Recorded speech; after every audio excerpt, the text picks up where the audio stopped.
Hey everyone, back again. Today I'm going to discuss, in two parts, Benedict Anderson's Imagined Communities, with the subtitle Reflections on the Origin and Spread of Nationalism. Now, before jumping into it, hi, I'm David. I like to explain philosophical concepts, ideas, texts to help make your philosophical journey a little easier. So if you're new here, you can subscribe and see videos I release every single week, sometimes twice a week. Check out a catalog of more than 250 episodes I already have up. If you found this on YouTube, you're going to be able to find it in podcast form if you're just interested in the audio, and you can find that on any platform. If you found this in podcast form, you can find me on YouTube, where sometimes the episodes are accompanied with video if you're into that at all. If you do those things, like share, subscribe, it'd help me out a lot. On a podcast platform, you can leave 5 stars. That'd be great. If you want to follow me anywhere other than here, you can find me on Instagram at theory and at theory_and_philosophy, or on Twitter at David Guineo. Links for all these things in the description.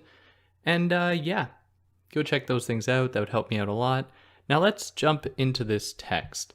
And this is a text that I never thought I'd actually read, because, chances are most of you have heard this term, imagined communities, and we just kind of take that to mean what we think it means, which is probably correct.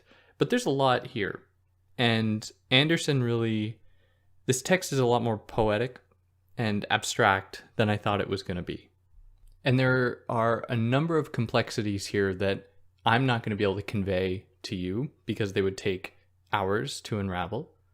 And so the point that I'm making is that you shouldn't let this text fall by the wayside just because you know the term, and chances are you know what imagined communities, what it means. There's a lot here. And this text shouldn't just be relegated to knowing what the title means. Now, this text, like most, begins with a preface. And this is the preface to the second edition, where he, largely in the preface, outlines the ways that he had mistranslated some things, misinterpreted some things.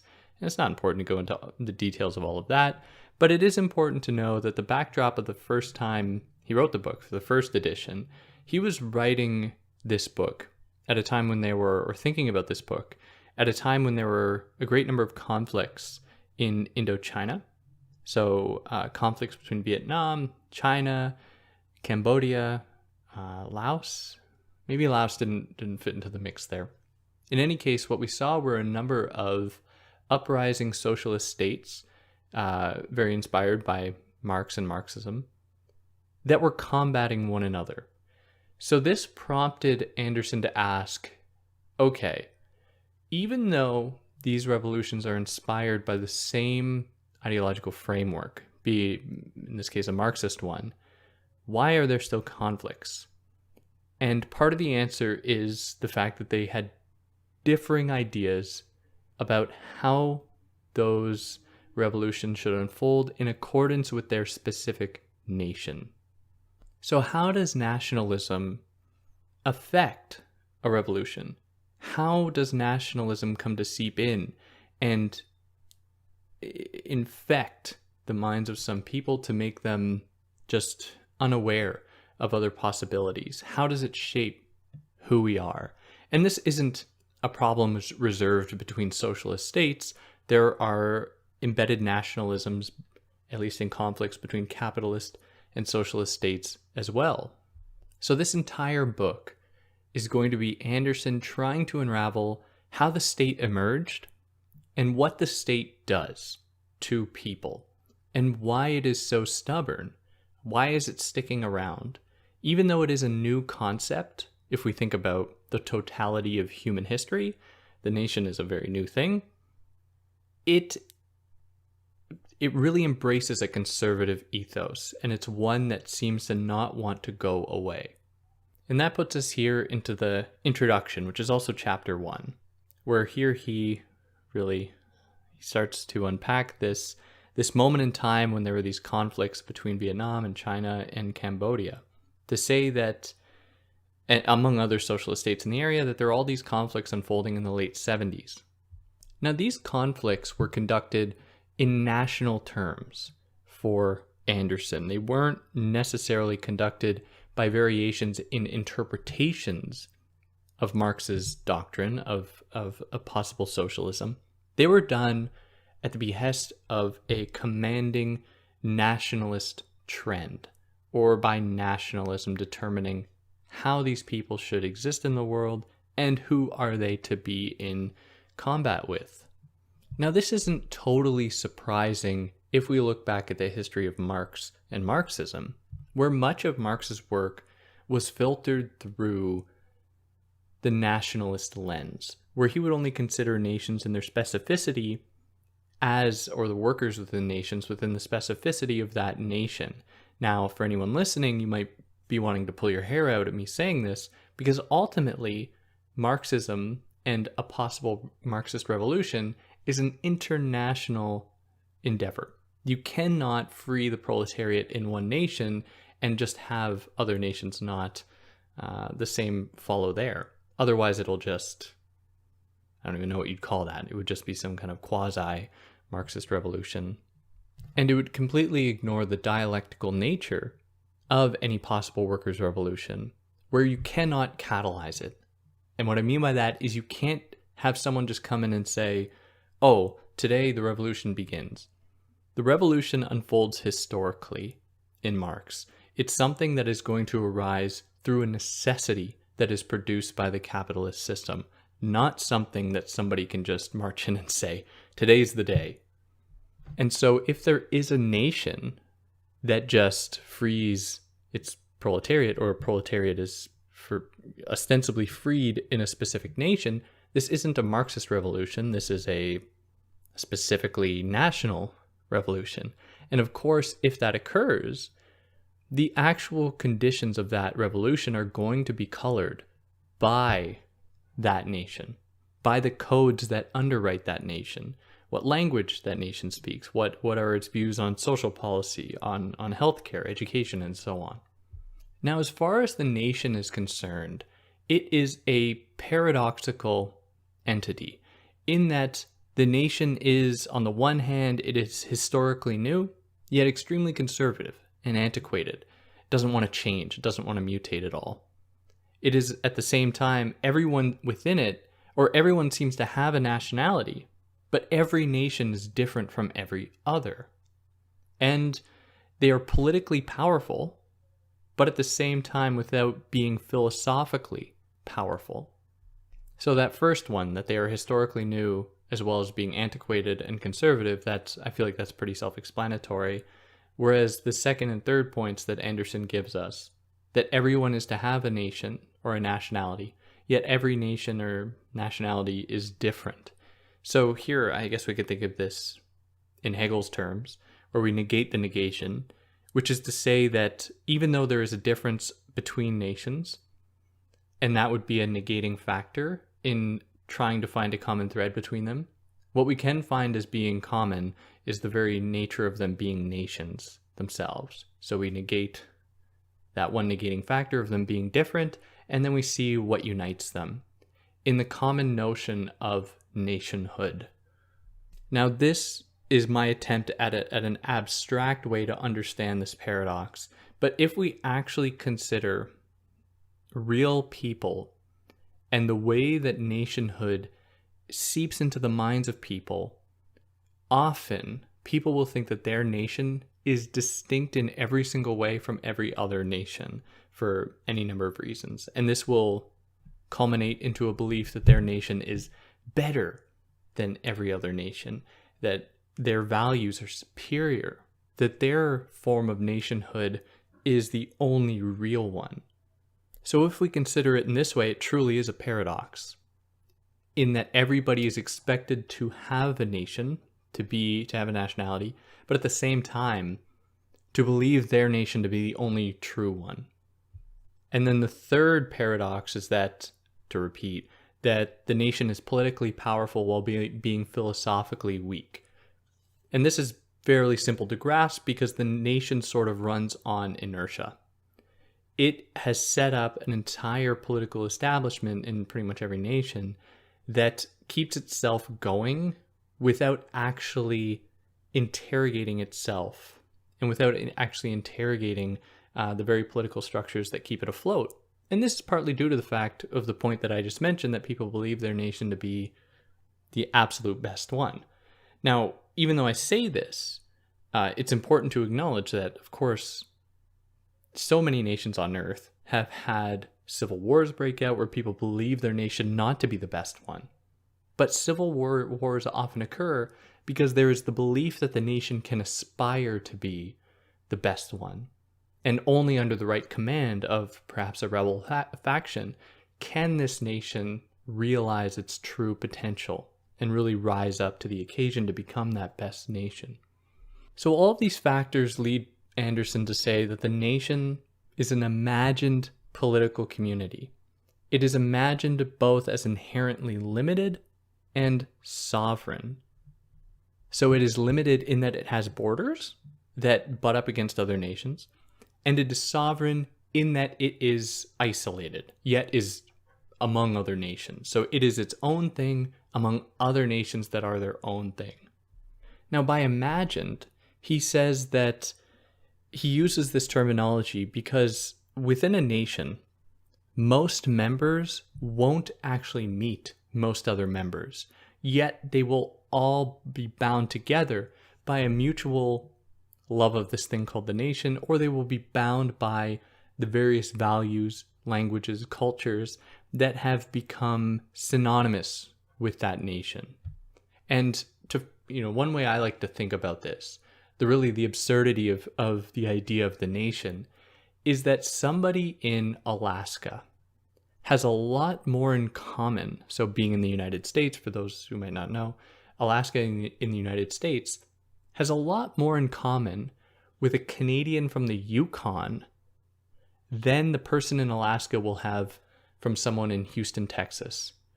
And the idea there is that when we consider other factors like geography, relationships to perhaps indigenous communities in these areas where there are large amounts of them in northern Canada and in northern United States, what we see is that these people have a lot more in common with one another than people within the same nation.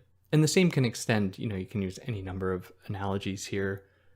Somebody in, I guess, maybe Eastern India has more in common with someone from Western China than they do with someone in Western India, perhaps. Like, a small rural population in each place, even though they belong to different nations, they have a lot more in common. Yet they are expected to be separated. They are expected to be different from one another. And you might say, oh, well, yeah, because they speak different languages. Well, the thing is, too, that especially in this example with India and China, is that there are many communities there, rural communities, isolated communities who don't speak the national language, that will speak their own language still to this day. And this was especially true 100 or so years ago when the idea of the nation started to come into fruition. Now, rather than thinking of nations in accordance with their ideological affiliation, by looking at a nation and saying, oh, that's a liberal nation, or another one and saying, oh, that's a fascist nation, and so on, he suggests instead that we think of nations as a kinship, or even as a religion, something people just mindlessly submit to. And I say that, I don't mean it with a negative connotation, but you just are born into it. You're given very little option to think otherwise, and you are expected to adopt its tenets, its views and beliefs. And so it's no surprise then that people are willing to die for their nation, which is a very, very strange thing. And that puts us into chapter 2, where we're going to talk more about this idea of dying for a nation, titled Cultural Roots. So what is the connection between death and the nation? And to think this through, he thinks about the phenomenon of the tomb of the unknown soldier, who is implied to be part of that nation, or to be part of a nation, just belonging to some nation and trying to leave room for the fact that they do have some affiliation with a nation. Now, we don't see the same thing as far as ideology goes. There's no such thing as the tomb of the unknown Marxist, or the tomb of the unknown liberal. And so there is something about the nation then that goes beyond ideological lines, that seeps into the mind and into our cultures and into our value systems that comes to be associated with the very conditions of one's living and therefore one's death. Where a death occurs, and it is a death that is experienced by that nation, by that arbitrary line in the sand that has been crafted out through any number of means. And then it comes to be a real, embodied, lived experience that follows you into death. So it is very similar to a religion in this way. It's a way to come to terms with death in some cases and to understand the significance of a death. So the idea of nationalism began to really arrive, and I'm going to qualify this with some other points, but it began to emerge in the 18th century during the time when the Enlightenment was going on, when rationalism was developing, and people began to become somewhat disillusioned with religion and the church. And so the nation stepped in to explain then things that religion used to explain.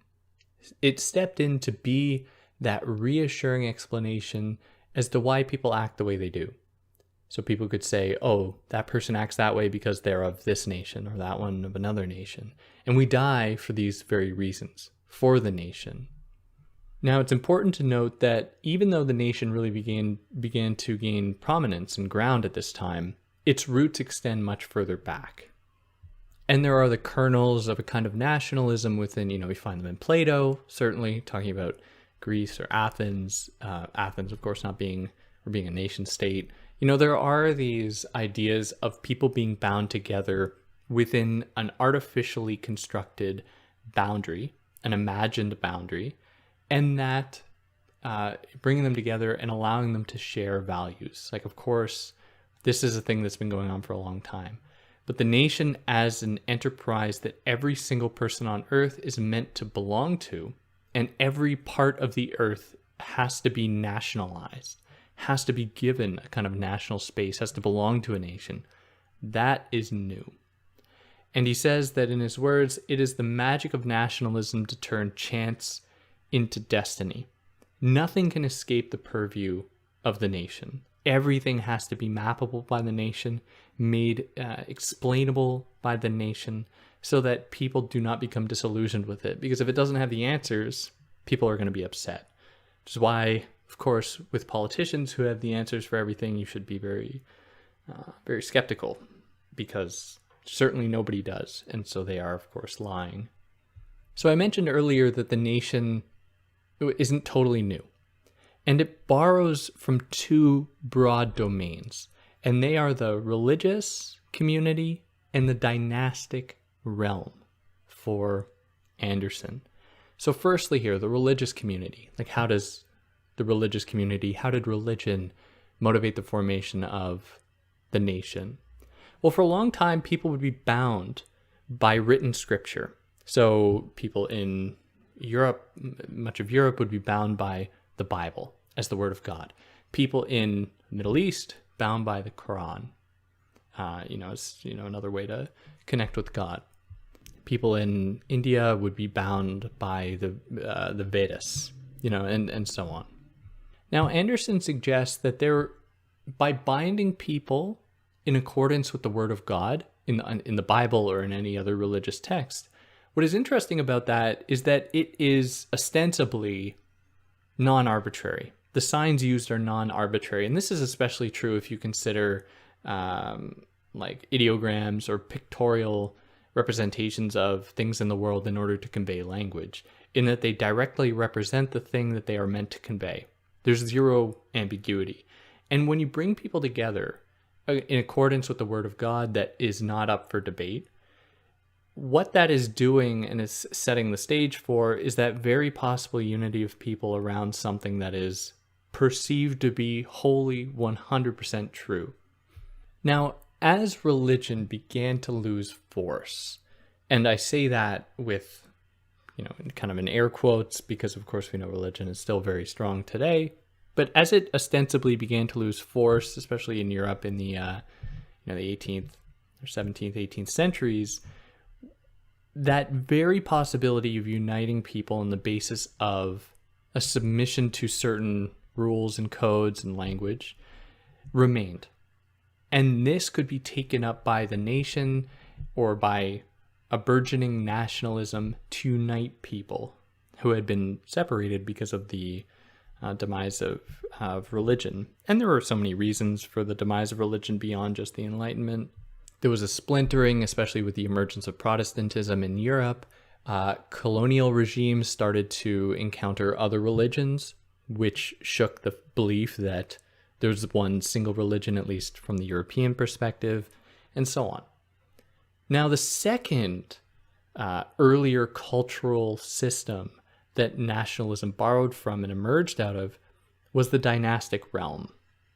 And the dynastic realm, very much like religion, began to wane around the same time. So the dynastic realm being monarchies, being families that just run a country or run a territory, and it just passed down through generations. Stuff that is just monarchical, non-republican, that is not run by the people. Now, under pre-modern dynastic rule, borders were not so clearly defined as now. There were, of course, before mapping, before the ability to really set out through contractual agreement borders, there would be some leeway, there would be some interpretation as to which part of a territory belonged to somebody versus somebody else, or a family versus another family.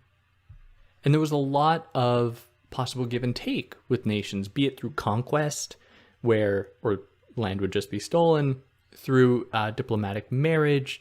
Land could just be given over quite easily and quickly. So dynasties and rulers began to be overthrown over time. We think of, I guess, Marie Antoinette is one example, of we think of the French Revolution throwing over the government, if you call it a government, in favor of elected officials, elected leaders that could run the country in accordance with the people's will. Now, these elected officials would need to actually have some kind of command over something that could be easily established. So there would be a necessity then to start to lay out, to be explicit over what territory they were actually going to run. Because they didn't rule things with an iron fist. They couldn't just bully their neighbor into acting a certain way. There had to be, through the emergence of a kind of diplomacy, there needed to be more strict rules as to what qualified or how to properly border your nation, decide where it began and where it ended. Now, beyond this decline in dynasties and in the religious community, there was another decline occurring, and that was the decline in the organization of time in accordance with divine providence, which is a complicated thing to say, and let me explain. So Anderson suggests that for much of history, time was previously structured and interpreted, understood as a simultaneous whole with no clear distinction between past and future. So in our age, however, what we are seeing is a new homogeneous, empty time that has emerged. And this is not a simultaneous sort of time as we saw previously. This is instead a linear time that is measured by clock and calendar. Now, these ideas are very difficult to grapple with because, anybody with any kind of interrogative capacity would say, okay, according to whom?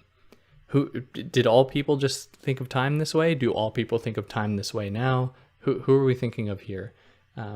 Which is, I think, a question that derails this entire argument.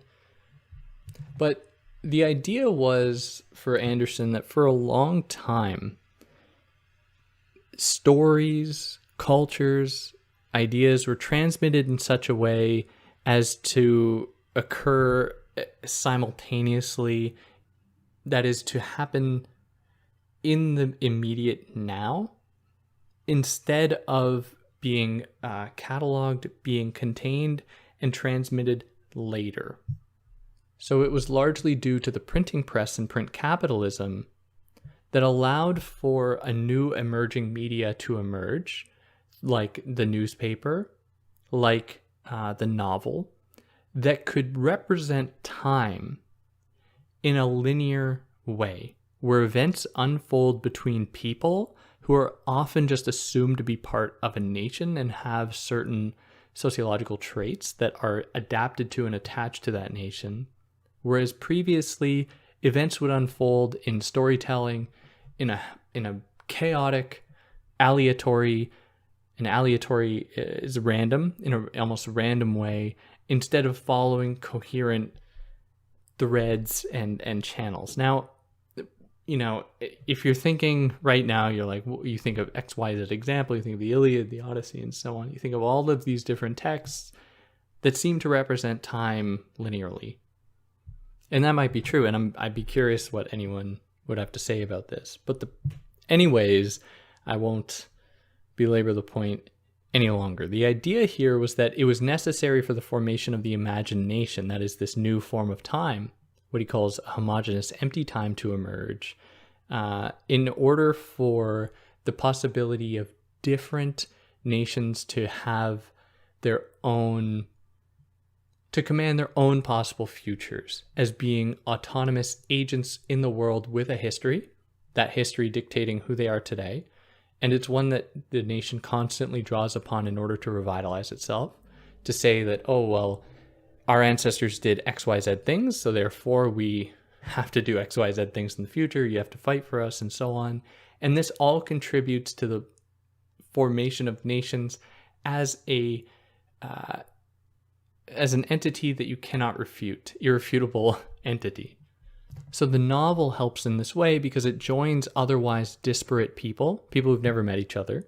It joins them together over time and within an imagined community that situates them. And the people are always framed in sociological unity. And maybe here to think about this, we could think of the rom-com, the romantic comedy, where there's, in most cases, and you see these types of movies around Christmas time, if you're Christian, it's like pop up on Netflix, where there's a woman who leads a very busy life, and goes and lives in like some city, and for some reason has to go visit like a family member in the country, which is all part of the same nation, and meets some guy who's like a rugged dude. And of course they hate each other first, and then eventually they come together. And the point of this type of movie, at least if I'm going to think about it according to Anderson, is that despite the fact that these people are radically different, they find a common ground insofar as they share certain tacit values and beliefs that are largely furnished to them by their shared values being in a community setting in which they can have these connections. And the same, like there was this one, I can't remember what it's called.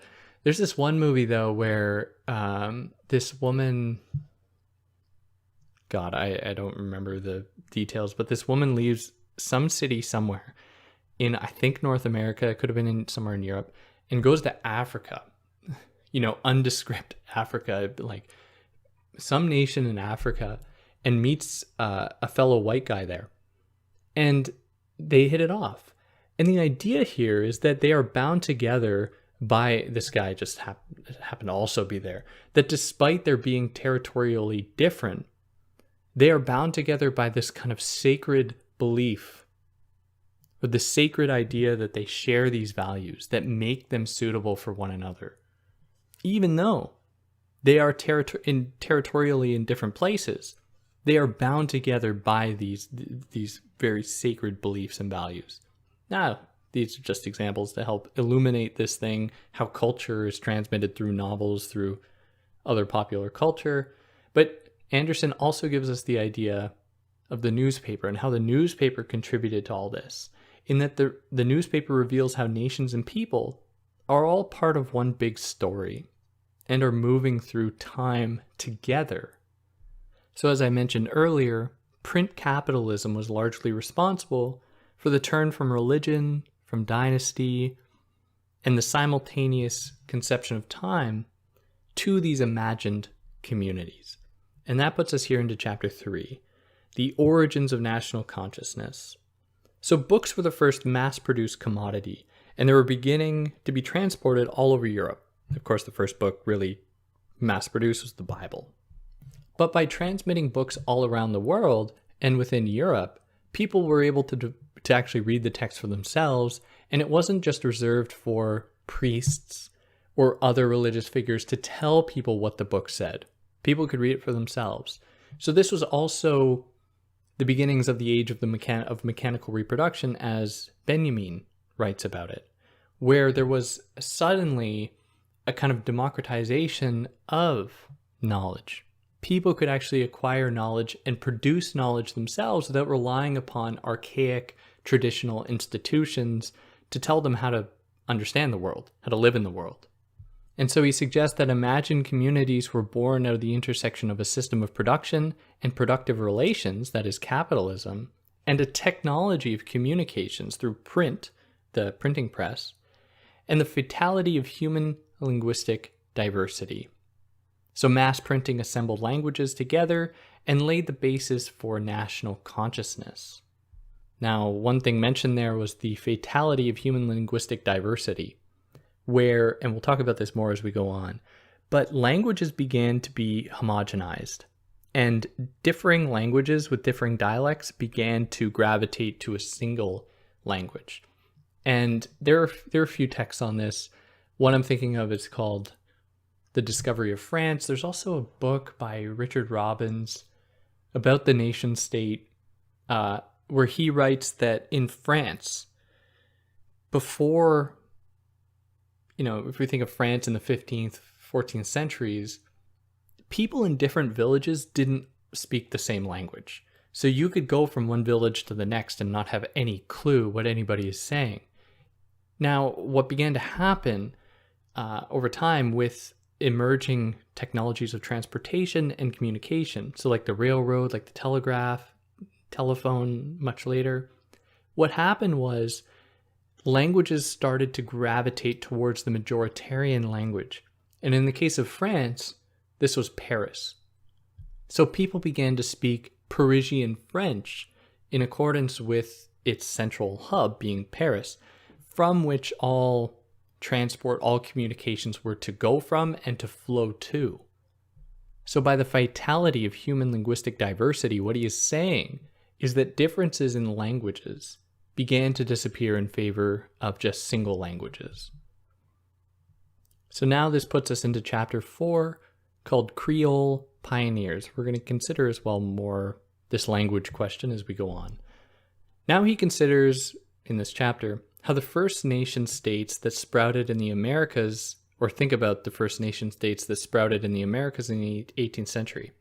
So despite popular belief, they weren't bound internally, these nations, like within their people, by a common language or a rising lower class.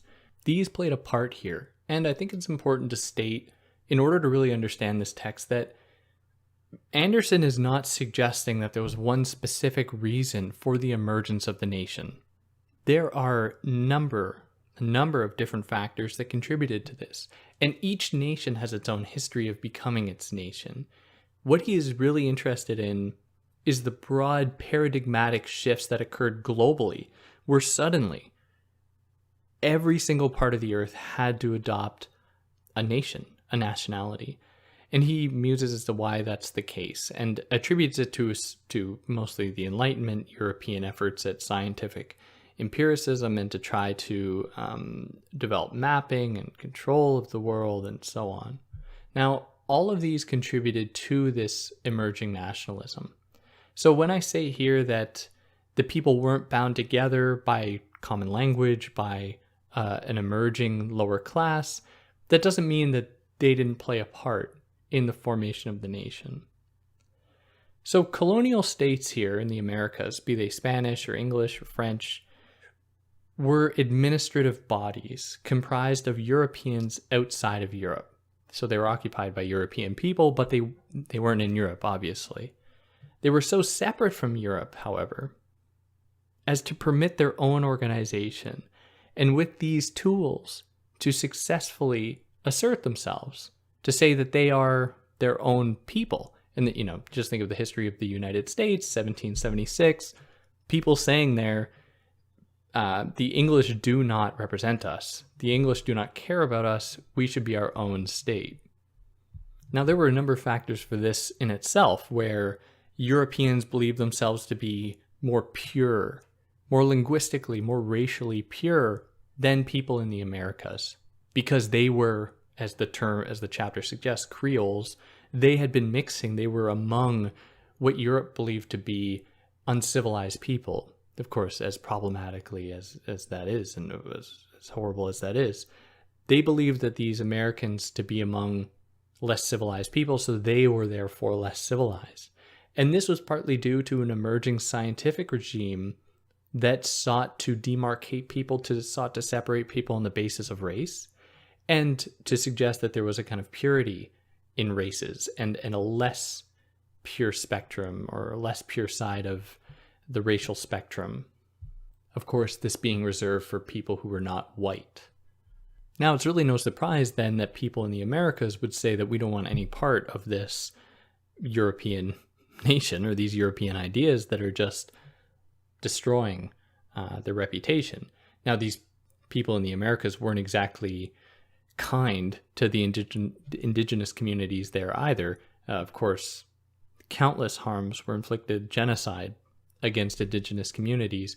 But in any case, these narratives of European superiority to people in the Americas just contributed to a disdain of Europe and a desire to exert their own autonomy.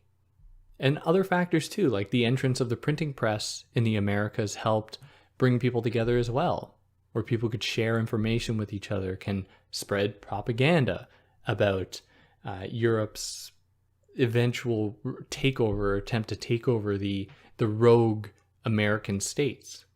But even at this time, let's say in 1776, in the late 18th century, when America was starting to embrace its autonomy from Europe, from Britain, there is no mention of the nation within the Declaration of Independence. There was just mention of the people. So there are all of these indicating factors, these kernels of the nation forming, but the nation as an idea hadn't fully emerged yet.